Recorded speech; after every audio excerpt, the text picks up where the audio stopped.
you operate in.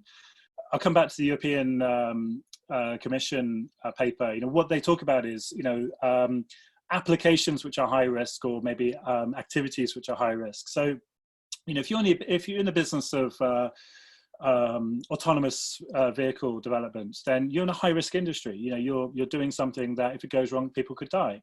So, if you're in that space, why wait for future regulations to come? You need to have some basic controls. You need to be thinking about your governance. If you're in the space of optimizing the network for Zoom, which is super important right now because we're all depending on it. But if it breaks, then, no one's going to die. Then do you need to have the same controls in place? Possibly not. Maybe you can be focused more on commercial activities, and just getting shit done and not worrying about maybe documenting what you're doing. Maybe those things are secondary. So I think the kind of common sense, I would say common sense approach. Those of you who are working in spaces where the risk of what you do is higher, then let's get some controls in place. Other things, I think it's a bit more of a nice to have.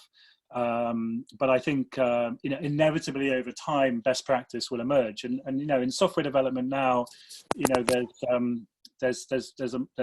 are still people who are maybe more sloppy around their controls and documentation, but that's it's a very small domain that those people can operate in. For the most part, enterprises expect governance to be followed, and best practice is widely recognized.